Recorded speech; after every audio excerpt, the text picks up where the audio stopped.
ќе обработиме еден многу убав и поучен текст. Текстот се вика Зимска приказна и е дел од програмското подрачје литература. На овој час ќе се оспособиш да воочуваш и да препознаваш текст, наслов, илустрација и автор, да ја воочуваш темата и пораката на текстот, настаните, случките и ликовите во него, соодветно да одговараш на прашања во врска со текстот, да се оспособиш да читаш и да го разбереш прочитаното. Подготви го учебникот по македонски јазик, тетрадката по македонски јазик и училишниот прибор. Кога ќе го отвориш учебникот на страна 85, ќе го видиш ова. Веднаш забележуваш дека денеска ќе обработуваме текст. Секој текст си има свој наслов. Насловот на овој текст е Зимска приказна.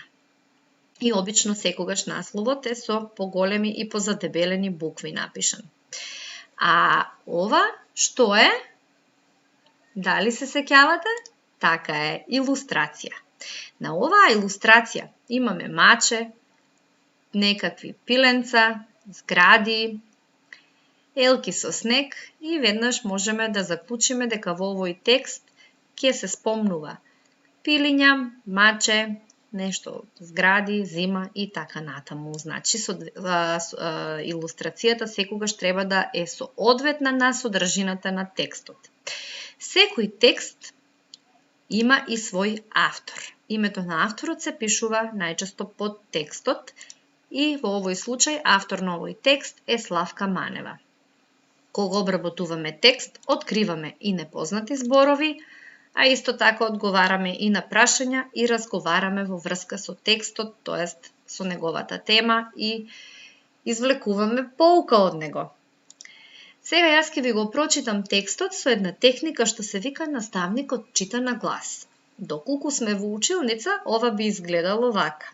Значи, наставникот го држи учебникот свртен кон учениците, покажува со прстот таму каде што чита, а учениците се седнати на земја и многу внимателно следат што чита наставникот за да можат да одговараат на неговите прашања. Ајде да започнеме. Улиците беа побелени од многу снег. Од повеќе катницата летна едно парче леп и падна на снегот. На бргу дојдоа гулаб и гулабица и почнаа да колваат. Гу, гу, гу, колвни ти, и велеше гулабот на гулабицата. Гу, гу, гу, сега пак ти, уште помило му одвраќаше таа. Така гукаа и колваа се додека не се најадоа. Летнаа на покривот од куќата, застанаа еден до друг и нежно гугаа. Ајде да видиме дали ме слушате. Какви биле улиците? Одговорите на прашањата секогаш треба да се со целосна и точна реченица. Значи, улиците биле одлично побелени од многу снег. Што паднало во снегот? Така е, во снегот паднало едно парче леп. Кој дошол на местото? Одлично. На местото дошле гулабот и гулабицата. Како се однесувале гулабот и гулабицата еден кон друг? Одлично. Тие биле многу љубезни еден кон друг и нежно си гукале, а исто така биле и трпеливи, си давале ред еден на друг и полека си се хранеле. Да видиме што се случува понатаму. Набргу по нив врз лепчето се нафрлија врапци. Се расправаа и се разџивкаа. Джив, джив, ти колвна еднаш и пак сакаш, дживкаше луто врабицата. Молчи, мори, и ти колваше досега, и одговараше налутено, врабецот и ја поттурнуваше настрана од лебот. И нивните деца се буткаа, мафтаа со крилцата и дживкаа. Дали ви се допаѓа ова? Што се случило откако си отишле гулабот и гулабицата? Како се однесувале врапците? Зошто нивните деца се однесувале исто како нив? Ајде да размислиме малку. И птиците како луѓето. Дечињата се однесуваат така како што гледаат како се однесуваат возрастните. А како ти звучи изразот молчи мори?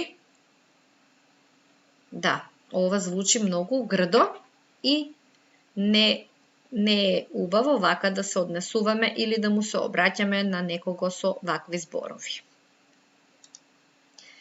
Да видиме што се случува понатаму во текстот. Од дворот излезе мачорот. Ги виде разџивканите врапци и скокна меѓу нив. Тие се разбегаа, а тој си го лапна лепчето. Ха-ха, паметен мачорот. Ајде да видиме, кој излегол од дворот? Така е, од дворот излегол мачорот. Што видел мачорот? Одлично, мачорот ги видел разџивканите и нервозни врапци. Зошто врапците избегале?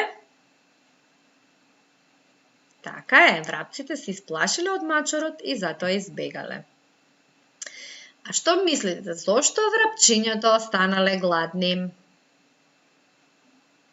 Така е, затоа што биле многу лакоми, сакале да побрзаат, не си давале ред едни на други, се карале и не биле сложни. Затоа ќе кажеме дека сложни браќа куќа градат. А ова е поговорка што може да се употреби како пример за овој текст, тоест за ликовите на гулабот и гулабицата во текстот. Иако не се браќа, сепак биле сложни и успеале да се нахранат. А оваа поговорка ни кажува дека со слога, доколку се сложуваме, можеме дури и куќа да изградиме. А исто така можеме да кажеме дека со љубов и разбирање секогаш се наоѓа решение. Треба да сме многу љубезни, да сме трпеливи и да имаме разбирање кон луѓето. А за мачорот што ќе кажеме? Двајца се караат, а третиот користи. Ете уште една поговорка. Тој слушал како врапците се расправаат, џивкаат и затоа излегол.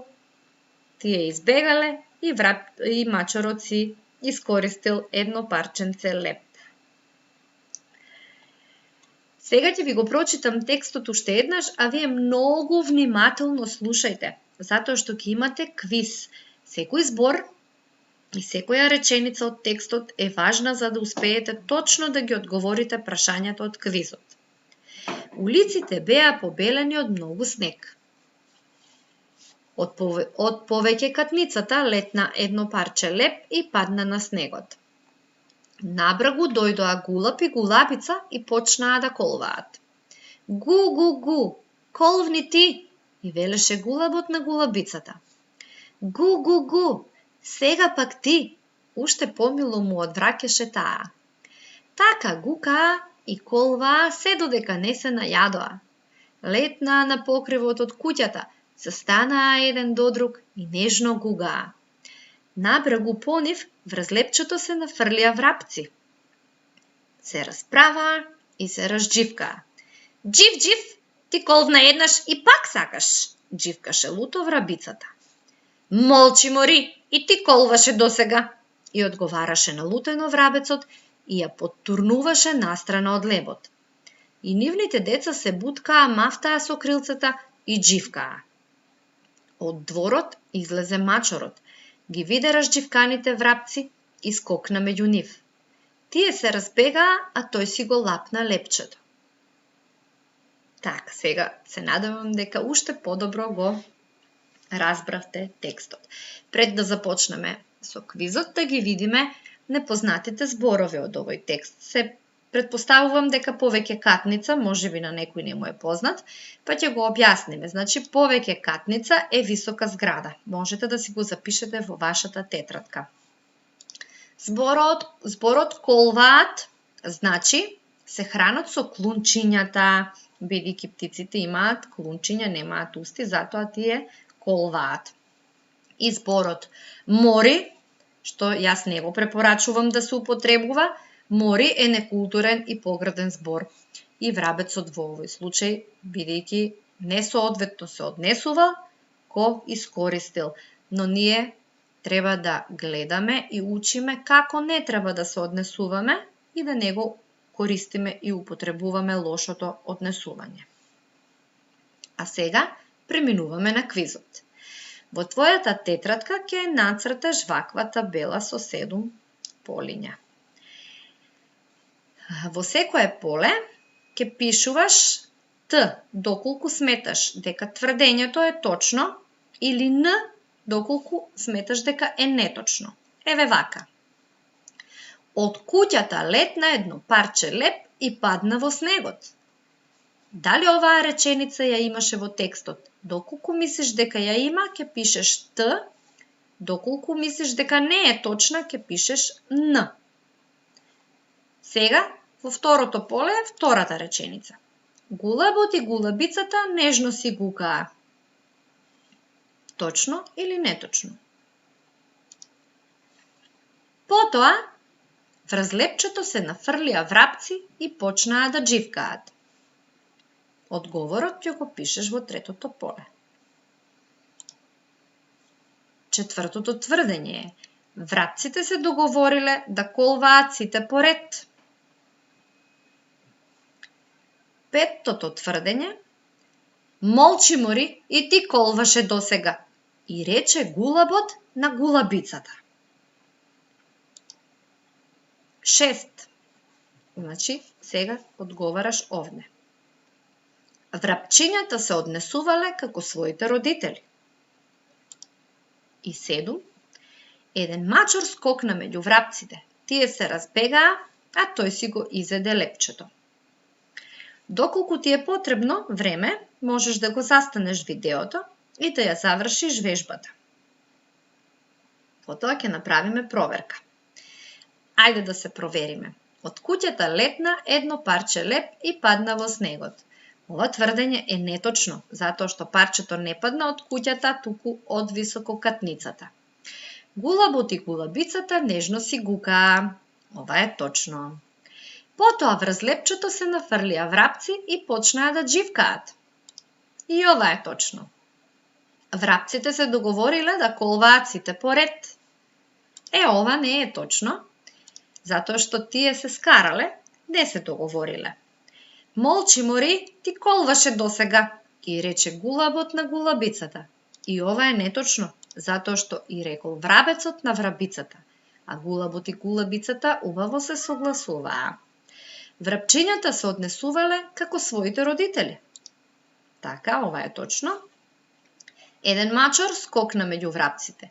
Тие се разбегаа, а тој си го изеде лепчето. И ова е точно. И сега ќе се провериш.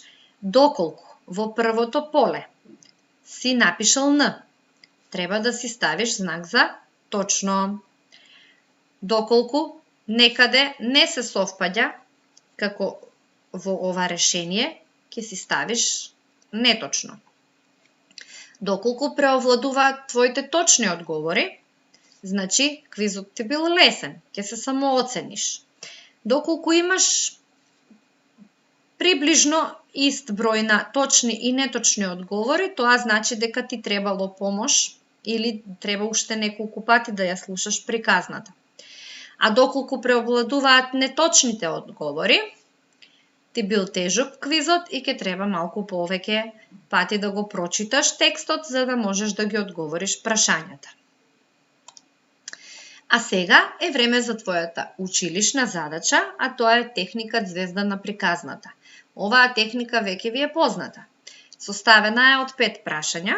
Првото прашање е кој е во приказната.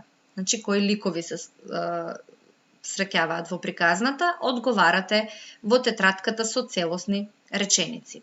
Второто прашање е кога и каде се случува приказната.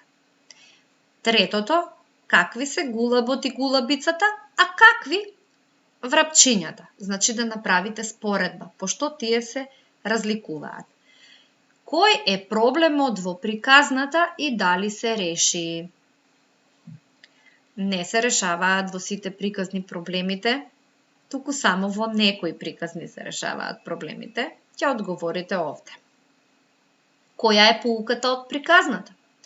Можете да искористите некоја поука од оние што претходно ги кажавме, а можете да си смислите и ваша. Можете да искористите и поуки со лакомоста, дека лакомоста не е добра човечка особина, а лакоми во овој случај беа врапчињата или пак со слогата. Тоа е ваш избор. И со училишната задача ќе завршиш, ќе одмориш малку, а потоа ќе ја завршиш твојата домашна задача. Ќе го прочиташ текстот најмалку 2 пати, а може и повеќе. Потоа, прераскажи ја приказната во тетратката, но со изменет крај. Што значи тоа? Научи ги врапчињата како треба да се однесуваат. Значи, да заврши приказната со среќен крај, да се реши проблемот во неа. И запомти, треба да се трудиме да ги храниме птиците во зима. Може да им се направи и кукичка за хранење птици од некое пластично шише или од некој дрвен предмет. Таму би ги оставале трошките откако ние ќе се нахраниме. Така птиците ќе умеат лесно да ја преживеат